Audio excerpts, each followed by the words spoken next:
Big ബോസിൽ മത്സരാർത്ഥിയായി എത്തുന്നതിന് മുമ്പ് മലയാളികൾക്ക് അത്ര പരിചിതനല്ല അക്ബർ ഖാൻ എന്ന ഗായകൻ. അതേസമയം സംഗീത റിയാലിറ്റി ഷോകളായ സി കേരളത്തിലെ സരിഗമപ, ഏഷ്യാനെറ്റിലെ ഐഡിയ സ്റ്റാർ സിംഗർ എന്നിവ കണ്ടിട്ടുള്ളവർക്ക് അക്ബർ ഖാനെ പരിചയമുണ്ടാകും. മികച്ച കൗണ്ടറുകളുമായി ഷോയിൽ തമാശ നിറയ്ക്കുന്ന അക്ബറിന് അത്തരത്തിൽ ആരാധകരുമുണ്ട്. എന്നാൽ ബിഗ് ബോസിൽ എത്തിയ ശേഷം പുറത്ത് നല്ല രീതിയിൽ ഹേറ്റും അക്ബർ വാങ്ങിക്കൂട്ടുന്നുണ്ട്. എങ്കിലും അക്ബറിന് ബിഗ് ബോസിന് പ്രത്യേക പരിഗണന നൽകുന്നു എന്നുണ്ട് ഒരു പ്രേക്ഷകരിൽ ഒരു വിഭാഗം തുടക്കം മുതലേ ആരോപണം ഉന്നയിക്കുന്നുണ്ട്.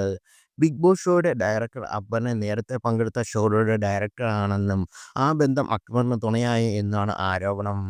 മോഹൻലാൽ വരുന്ന വീക്കെൻഡ് എപ്പിസോഡിൽ അക്ബറിന് കൂടുതൽ സ്പേസ് കിട്ടുന്നുവെന്നും അക്ബറിന്റെ വീഴ്ചകൾ പോലും വെളുപ്പിക്കപ്പെടുന്നു എന്നും ആരോപണമുണ്ട്. ഇതിനെക്കുറിച്ച് സോഷ്യൽ മീഡിയയിൽ പ്രചരിക്കുന്ന കുറിപ്പുകൾ ഇങ്ങനെയാണ്: അക്ബർ ഷോ ഡയറക്ടർ സ്വന്തം ആളാണ്. ഈ സീസണിൽ ഏറ്റവും അധികം കേട്ട ഒരു ഡയലോഗ് അത് ആയിരിക്കും ഇത്. എന്തുകൊണ്ടായിരിക്കും ഇത്രയധികം ആളുകൾ ഇങ്ങനെ പറയുന്നത്?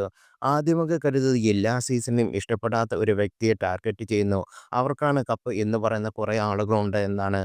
എന്നാൽ ബിഗ് ബോസ് ആദ്യ ആഴ്ചയിലെ എപ്പിസോഡിൽ തൊട്ട് ലാലേട്ടൻ അക്ബറിനോട് ഒരു പ്രത്യേക താല്പര്യം കാണിക്കുന്നുണ്ടെന്ന് തോന്നി.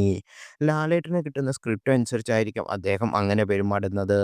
തുടക്കത്തിൽ തന്നെ ഗുണ്ടായിസം കാണിച്ച് തെറി വിളിക്കുകയും അങ്ങനെ പെരുമാറുന്ന അക്ബറിനെ വീട്ടിൽ നിന്ന് വിളിച്ച് ഉമ്മയുമായി സംസാരിച്ച് പുറത്ത് പ്രേക്ഷകരുള്ളിൽ ഒരു ഇമോഷണൽ ബോണ്ട് ഉണ്ടാക്കാനും അക്ബറിൻ്റെ നെഗറ്റീവിനെ കുറയ്ക്കാനും മാക്സിമം ശ്രമിച്ചു.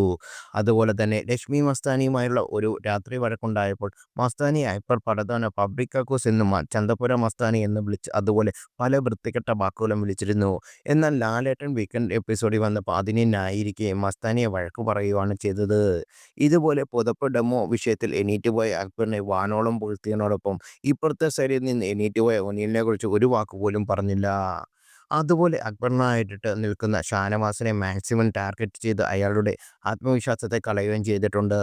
ഇതുപോലെ ഓരോ ആഴ്ചയിലും ലാലേട്ടൻ വന്നിട്ട് അക്ബറിനെ തെറ്റിദ്ധാരണ ഉണ്ടാക്കുന്ന തരത്തിൽ എന്തെങ്കിലും ഒരു വിഷയം അവിടെ നടന്നിട്ടുണ്ടെങ്കിൽ ആ വിഷയം വീഡിയോ സഹിതം കാണിച്ച് ക്ലിയർ ചെയ്യുന്നതും ശ്രദ്ധിക്കുന്നുണ്ട്.